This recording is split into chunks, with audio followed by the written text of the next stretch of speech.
yourselves, imagine it a WeWork for plastic surgeons. There's no signage on the door that has my name on it. It's all digital. So for the doctors who are here on that day, their brand, their logo, their marketing, their B-roll, their before and after photos are being played. And when they're not here, it's not. So when their patients come here, they're believing that it's their office because it is their office for the time in which they are here. Hello and welcome to Beauty and the Biz, where we talk about the business and marketing side of plastic surgery. I'm your host, Catherine Maley, author of Your Aesthetic Practice, What Your Patients Are Saying, as well as consultant to plastic surgeons to get them more patients and more profits. Now, today's special guest is Dr. Adam Schaffner. He's a board-certified facial and plastic surgeon and founder of the Plastic Surgery Institute in New York City, and I believe it's since early 2000s. We'll find that out. So Dr. Schaffner has received several awards and recognition throughout his career and has been named a Castle Connolly top doctor every year since 2014. Good job on that. He's written numerous journal articles and book chapters on plastic surgery, and he's an invited speaker at medical conferences to share his wisdom. Now, he also gives generously of his time by holding leadership positions for several charitable organizations. Dr. Schaffner, thank you for joining me on Beauty and the Biz. It is a pleasure to have you. It's a pleasure to be here and great to see you. Right? We were just talking because I literally have not seen you since you were a fellow in California with Dr. Harry Middleman. And then you went off to create a whole big thing that's going on that we have to talk about. So what happened to you? That was what, 24 years ago or something, 20 years ago? I graduated from that fellowship in 2004, so it's been a little over 20 years. Unbelievable. Where did you go after that? What's been your journey to private practice?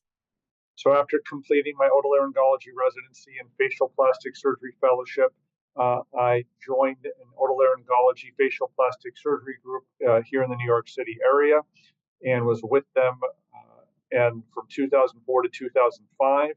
And then in January of 2006, started my own private practice focusing on facial plastic and reconstructive surgery. About a quarter of my patients during that time were requesting body work after doing their facial work and being satisfied with it. Unfortunately, at that time, I was not able to assist them. And in an effort to be able to assist future patients with breast and body work, in addition to facial work, I made the decision to go back into training. And so from 2007 until 2009, I entered a plastic surgery residency in Michigan. And then from there, moved to Washington, D.C. area and worked at Georgetown under Dr. Scott Spear, doing a plastic surgery and breast and body fellowship, focusing predominantly on breast surgery. And then moved up here to New York City in August of 2010, joined a dermatology group for a little over 2.5 years, then moved on to a plastic surgery group for a little over 2.5 years. Then I was renting space from a facial plastic surgery colleague for a number of years, both office and OR. And then my practice continued to grow, so needed to have more space and also had visions on how might be able to do things better. And hence our current facility was born. In August of 2021, we secured the space. It was demolished between August of 2021 and December of 2021. Construction began in January of 2022. It was completed at the end of July of 2022. We saw our first patients here August 1st, 2022, and now it's a little over 2 years later. And we have 2 accredited operating rooms and over 15 surgeons who work out of the facility, both on the office side and the operating room side. Holy cow. So going back to how unusual, this is really unusual. I don't know any surgeons who were a facial plastic surgeon and then also became a board certified plastic surgeon. How many of you are there? Do you have any idea? I don't know. I've been told the number is somewhere around 200, but one would have to have the American Board of Facial Plastic and Reconstructive Surgery work with the American Board of Plastic Surgery and cross-reference the two, but I've been told it's around 200. That's amazing. And then are you still doing reconstructive and cosmetic, or what's the blend there? So I do some reconstructive, both breast cancer reconstructive, skin cancer reconstruction, but certainly have a very heavy aesthetic focus for the practice at this point. So the surgical suites, how big of a deal were the permits and the accreditation process? I don't know how you started this in 22 and ended it in 22. Everyone else has had nightmare stories about building out in New York City. No problems? I'm not going to say no problems. What I'm going to say is that there were no problems that we couldn't solve. A lot of it was a significant amount of advanced planning and making sure that we had everything planned in advance, had the appropriate personnel lined up, had a sequential order. Everyone knew what they were supposed to do, when they were supposed to do it, and where they were supposed to do it. And also ensuring that we had all the materials that we needed in advance and all the equipment ordered in advance. Where I think a lot of people wind up having challenges is either with supply chains or not planning ahead with every aspect of the project. And so when one little detail comes up that they forgot, that can really delay a whole project. The other thing is that we are in a Class A office building. It's a commercial office building. It is not a co-op. It is not a condo. And so the traditional business model for a plastic surgeon who may be thinking about building out in New York City was to secure a condo or co-op and then convert it into dual use or to commercial. This is exclusively commercial use. And so as a result, things can go ahead and be handled much more efficiently. There's no, co-op board or condo board or anything like that. That's interesting. And 3,500 feet is really unusual for New York City. Did you already have the staff lined up, or how were you going to fill this place up? What was your vision? So it's 3,500 usable square feet, 5,140 if you take the common areas and divide them up amongst the floors of the building. As far as staff is concerned, we scaled quickly, but we did so in a tempered manner. Uh, Obviously, funds are not unlimited, and we have to go ahead and make sure that we walk before we run. And that meant that we had a core group that helped start. And then as we increase the number of doctors, we increase the number of support staff to support those doctors. When you say you added doctors, were they contracted, employees, associates? What were they? All the doctors are independent. So one thing that plastic surgeons in private practice crave is their independence, their individuality. And many plastic surgeons who are in private practice, if they are employed, are thinking in their heads, what's my next step to be able to start my own practice? What's the next step to be able to have the ability to market and advertise and get credit for their own work? And this is sort of the best of both worlds. Imagine it a WeWork for plastic surgeons.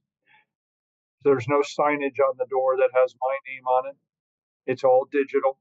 So for the doctors who are here on that day, their brand, their logo, their marketing, their B-roll, their before and after photos are being played. And when they're not here, it's not. So when their patients come here, they're believing that it's their office because it is their office for the time in which they are here. There's no threat from the senior person who runs or owns or manages the facility for patients saying, well, if that person's name is on the door when I walk in, why shouldn't I be seeing that person? The other thing is that it allows for economies of scale. When you have a facility of this magnitude, you can offer things that are almost impossible to do as a solo practitioner, whether it be the number of staff, synergy amongst staff members, energy-based devices, or other things that may be desired but may be viewed as impossible unless they were to take their case to an ambulatory surgery center that's freestanding or to a hospital. The problem is that many ambulatory surgery centers and hospitals either are not really interested in having plastic surgeons doing purely cosmetic cases from a financial perspective, that plastic surgeons who don't have blocked time there find it difficult to get a date and time for surgery secured far in advance. And so it becomes very difficult from an operational perspective. Moreover, they may not have the equipment that a plastic surgeon wants for elective cosmetic surgery procedures, especially energy-based devices, whether it be J-plasma Renuvion, body-tight, face-tight, AccuTight, Vaser, or otherwise. And so a facility like this meets the needs for plastic surgeons in all those areas. So run me through, what would a plastic surgeon get out of an alliance with you? If they don't have an operating room already in their office and they're looking for a place to operate, they would be able to come here and operate. And all they have to do is basically show up. We have the preference cards. We make sure that everything is ordered in advance. They can have, let's say it's a breast case, they can have breast implants shipped here so they don't have to schlep their implants. If it is a facial case, we'll have whatever equipment that they need in advance. Their patient arrives, they're seen by the nurse admitted, they're seen by the anesthesiologist, just as they would if it was an ambulatory surgery center or hospital. And then they're taken back after the surgeon meets with them, photos and marks them. Surgery is performed. Our nurses will recover the patient and then discharge the patient. And then the post-ops are done at the surgeon's regular office? That's correct. It can be at the regular office, or if the doctor doesn't have their own office, let's say that they don't have an office in Manhattan, they may have an office outside of Manhattan, and they want to have an office in Manhattan, but they don't have the volume or need to maintain one full time, they can go ahead and utilize our offices as if it is their offices for the time in which they're here. Think of it like a WeWork for plastic surgeons. I know a lot of surgeons who like the cachet of a New York address, so they often do that. So would you provide them with staff if they needed somebody to answer the phone with their name, and then if they needed a receptionist to greet their patient, can you offer that? As far as a receptionist, we have space at our front desk for each plastic surgeon to bring their own office staff. Should they not have office staff, certainly we can work with them either to help them secure staff or potentially to work with our staff. As far as answering their phones are concerned, certainly we would encourage all plastic surgeons to have their phones answered within 1 to 2 rings. You know this as an expert, almost anyone better than anyone in the country, that if you let the phone continue to ring unanswered, that's potentially a loss. And so you also want it to be someone who's familiar with your practice and who can help book a patient and meet their needs quickly. So our staff can certainly answer a telephone, but if they're not part of that surgeon's practice, then it's going to be difficult for them to answer questions specifically about that surgeon. So we would encourage all the plastic surgeons to have at least one person who can answer their phones, schedule appointments, reschedule as needed, and answer basic questions from potential patients or existing patients. Logistically, this sounds like an accounting nightmare, actually. So, what are the challenges of this kind of business model? I'll tell you what, there's a group in Dallas who, actually, it's very different from yours, but they have all the surgeons, they love their autonomy, everyone has their own. However, the economies of scale are such that they kind of have the MSO built around it. There's an accounting department, a legal, a marketing department. So you can use all of those services, but all completely separate from each other. So you buy in, and then when it's time to leave, you just get your money back out, kind of thing. Is it anything like that, or this is just strictly WeWork? They're just renting space. Yeah, this is not an MSO, a management services organization. And it is something where it is strictly at this time a WeWork. We certainly have been asked and are aware of the model to which you're referring. It is not something that we have embraced at this time because what you're really referring to is a hybrid model of a partnership. And in New York, I think that many plastic surgeons are fiercely independent. Would the time come where we may go down that road? The answer is yes. That's certainly something that may be considered in the future. So how much can you scale this thing, or do you want to? Are you good with the 15 or 20? How many surgeons do you currently work with? We have 15 who are here right now. Is that good, or do you need more or want more? Do we need more? No. Certainly, we're doing just fine. But could we handle more from a capacity perspective? The answer is yes. Will there be a point where we would reach a limit? The answer is yes. In part, it's depending on the volume of the doctors. Some doctors are busier than others, both on the office side as well as on the operating room side. As some of the younger doctors get busier, their volume will increase. And as some of the older doctors get closer to retirement, their volumes will decrease. So overall, we're not looking to have 100% occupancy because there does need to be, just like a hotel or a restaurant, or there needs to be some ability to have downtime for restocking, for refurbishing, for staff training, and to ensure that we're maintaining the high quality that people have come to expect from this facility. But in short answer, yes, we could still handle more doctors should they be interested in renting space or utilizing space and licensing it on the office side or using it on the operating room side. Regarding your role, are you trying to grow your own practice within this institute, or are you kind of the landlord and managing things and you're just doing a little bit of surgery here and there? So no, certainly not just a little bit of surgery. We're doing a lot of surgery. So we have a very strong team behind me. So I have my own practice. We have the operating room side. And then we have the entity that's responsible for managing the physical, real estate, if you will, of the office.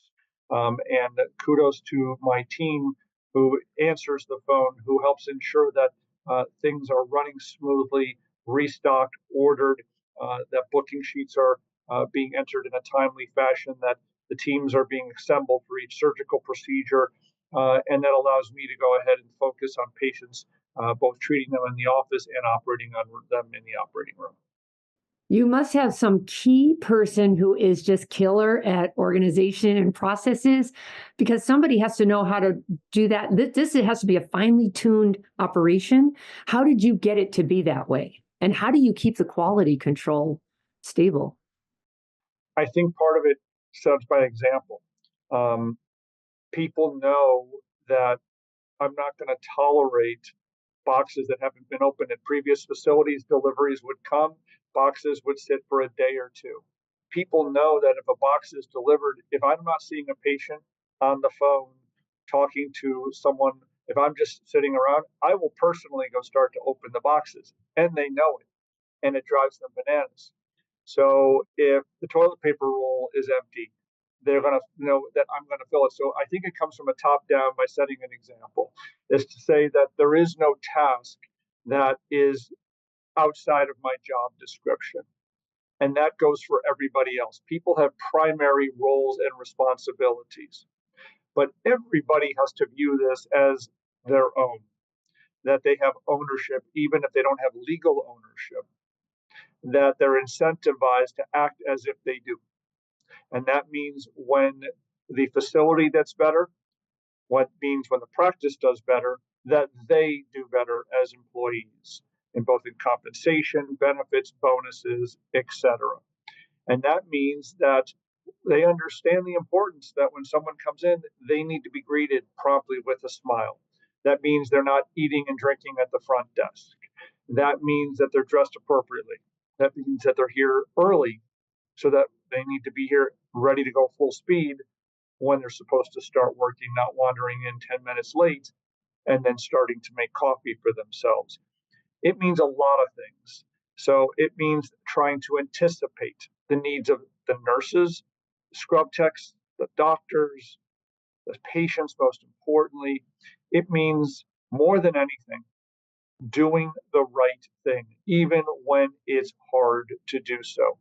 That means we don't cut corners.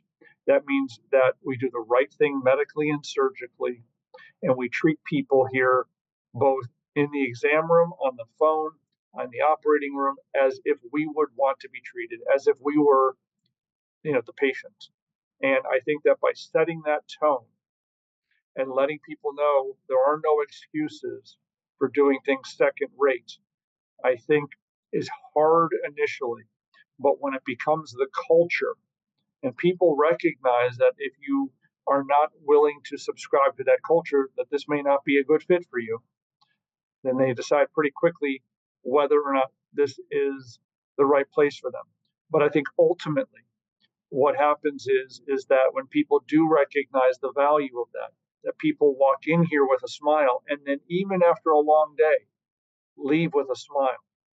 I think that that is what sets us apart and almost makes this like a family-like atmosphere.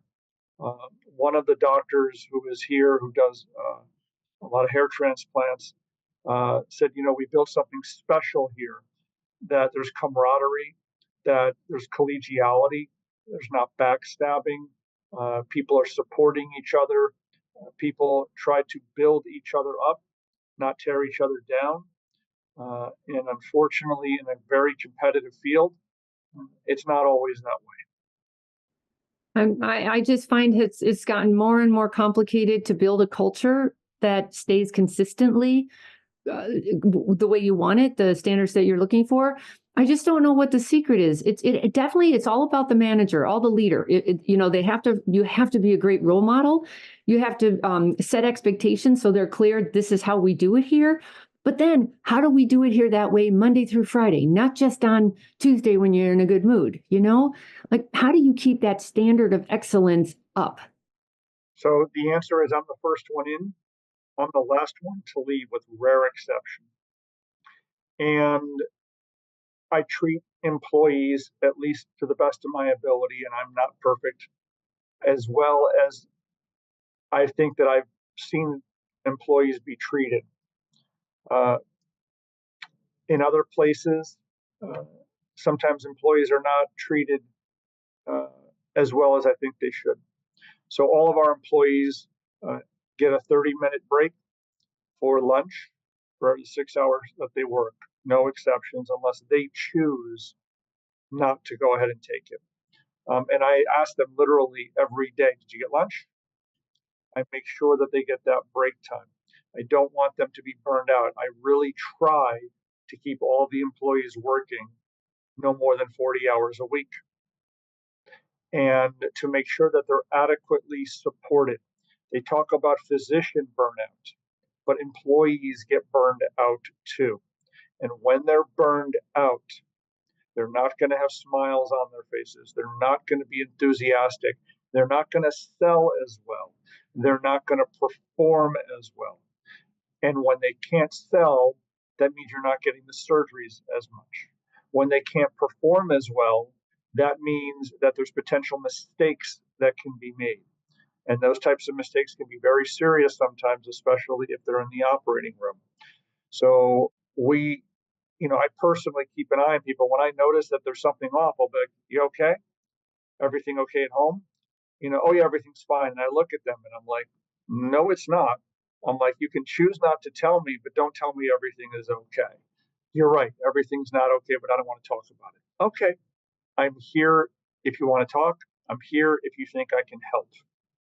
And by letting them know you care, I mean really care about them as a person, not just as an employee, I think that goes a long way. And when it's genuine, they're going to do their best for you. And when I say you, I'm not meaning me as an individual, but me meaning for this practice, for this facility, for the patients, realizing we are all here to serve the patients. And when you put your heart and soul into it, then by doing the right thing, provided that you have proper business guidance and management, the rewards come, both personally and financially. I have to tell you, I've seen a double-edged sword on that one. Sometimes the staff gets real chummy with the surgeon and tells them their hard luck story, and the surgeon tries to help them, on the personal level. And then it gets this victimhood thing going, and the surgeon can't get out of it. Now the other staff is watching this staff being treated differently. And I often say, I think the surgeon should stay the leader and the visionary and have a buffer between the surgeon and the staff. So you're the good guy always, and you cannot be the common enemy to the staff. Like the manager has to be. If they're gonna, typically a group of people will pick their common enemy, and I'd rather it be the manager, who has to play hardball with them sometimes to keep them managed, and let the surgeon still be the good guy and the visionary and the leader. Any thoughts on that? So I do have a practice manager, of course. I have a director of operations. I have a front office coordinator. I have a clinical coordinator. We have a scheduler. We have a biller. So we have all of those. And yes, the practice manager, I do try to the best of my ability to delegate a lot of what I am saying to the practice manager, and the practice manager doing it at my direction. But there are times where certainly I get involved personally, or after the practice manager has managed a situation and briefed me on it. There will be times where I'll say, "Do you think it's good for me to say something?" And sometimes I will say something just very brief, but enough to let that person know that I'm fully aware and that I've also got their back. As far as treating employees differently, I, to the best of my ability, try to treat employees as fairly as possible, and am very careful not to treat them differently, uh, because I don't want to go ahead and be accused in any way of unfair business practices, labor practices, discrimination, any EPLI issues, or otherwise. We do have a PEO, professional employment organization, that also helps manage and helps guide people on that as well. Wow. So what's just overall, what has been the biggest challenge of running this kind of practice? One of the biggest challenges is, at least in the earlier days, getting people to believe that this could actually work. Right. There were many, many naysayers, people who laughed and said, "That's a pipe dream." You'd like to think that 15 plus plastic surgeons can play in the sandbox together, but if you ask any department chairman or manager of any large plastic surgery practice, it can be a colossal task. I think part of it is choosing people, much like dating, that you want to be with, that you'd like to go ahead and spend time with, who are kind, but who at the same time are extraordinarily well trained, well credentialed, competent, honest, good people. And it took a lot of searching to assemble this group, but I'm proud of the group that we've assembled and look forward to having more like people join. But I think that that was the biggest thing to begin with, is that people didn't think that we could do it. And obviously, it cost a significant amount of time and money to be able to actually build a facility of this magnitude. As you say, there are very few places outside of freestanding ambulatory surgery centers and hospitals that are of this magnitude. Um, but now that we've done it and people realize it's not a pipe dream, that it is a reality, and that it can offer them better ability to have a more enjoyable day on the office side and or operating room side. And the most important is that their patients have been happy. The positive feedback that we have had from patients has been extraordinary. They recognize the difference, especially patients who have had elective plastic surgery in other facilities and then come to a facility like this. They recognize the difference and are very grateful for it. And it's really an honor to be able to help them. That's fantastic. Any big mistake you've made that you learned from that others could learn from without making it as well? I don't know if it's so much of a mistake as it is that uh, you need to do your homework. Uh, you need to get everything in writing. There have been times where people gave me their word, looked me in the eye, shook my hand, and assured me on certain things. And they had worked with other people, and they said, you have no reason not to believe me. And unfortunately, some of those people fell far short of fulfilling their responsibilities.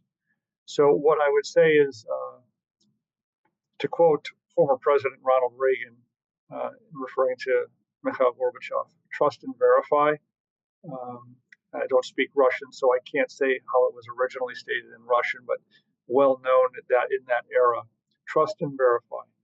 Have a cordial, friendly relationship, but memorialize everything in writing.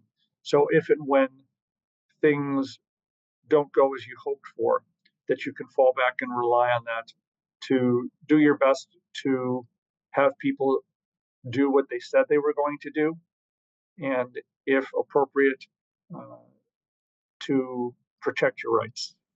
For sure. So let's switch gears and talk about marketing because half of the battle is keeping that place filled with patients. And the good news is you're not responsible for all of those patients. You're only responsible for your own. They have to bring their own patients, and that's good for you. I was thinking you were actually going to be all of that and that you're just going to let them pay like per day to be part of your system. And I'm glad you're not doing it that way. So, what's going on with marketing? What's working for you? What isn't? So I have deliberately chosen to do it this way for the exact reasons that you referred to. Marketing is a challenge, and part of making marketing work is having people be motivated to market themselves, their services. When there's no guarantee, when they are still going ahead and having the uncertainties of revenue, people work very hard and they market themselves to the best of their ability, whether it's online, social media, or otherwise. And one of the things that we've done here is we have diversity. And because of that diversity, we have tremendous strength because we recognize that certain surgeons are well known in certain communities, certain patient populations, and that those communities and patient populations may have an affinity for one surgeon over another. So they're going to know the best way to market to that community, to those patients. And then by having a common facility, a common office that serves the needs of these patients who have similar needs, regardless of their backgrounds or their neighborhoods, we're able to provide them with the quality care and the facilities that they want, that they desire and need, but yet let the doctors do what they do best, which is to treat their patients and to market to them in the fashion that they desire. Right. Okay. Have you noticed any difference in patient desires or trends? Absolutely. Yeah. How are they different now? I think that patients recognize that they have a lot of choice. If you look at 15 to 20 years ago, you did not have extenders doing Botox and filler. In 2002 and 2003 is when you started having toxins in '02 and fillers in '03, which was just very shortly before you and I first met. Right. And at that time, to say that a nurse or a physician's assistant would be injecting toxins and fillers would be unheard of. Now it's commonplace. So when patients look at things like toxins and fillers, they've been commoditized. And while we can try to the best of our ability to show the value of going to a doctor, many doctors themselves have hired extenders in their own offices to inject their patients. And many of these extenders have become quite skilled at doing these injections. So I think there's been a paradigm shift on the injectable side with regard to patient expectations. Contrarily, they certainly recognize the value of going to a surgeon who has expertise performing certain surgical procedures and are willing to understand the need to invest monetarily to secure such expertise, because not only to compensate for the worth and the value of that doctor, but also for the resources that are needed to have a team to give the best possible outcome.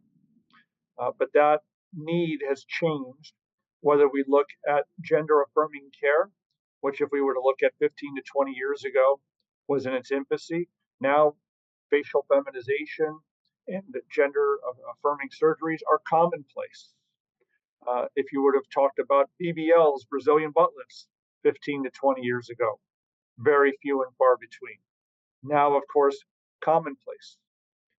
Liposuction, awake, would have been very rare 15 to 20 years ago. Now, much more common. And the list goes on.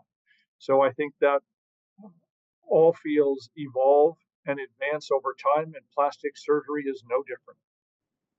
What do you think about anesthesiologists and the patients liking or wanting the local sedation versus general? Are you finding that as well, or are you catering to that? We are. So we have 2 accredited operating rooms with multiple board certified anesthesiologists who have the ability to provide both general anesthesia and IV sedation. Are there some patients who want to be awake and just benefit from nitrous oxide, laughing gas, and or other oral medications? The answer is yes.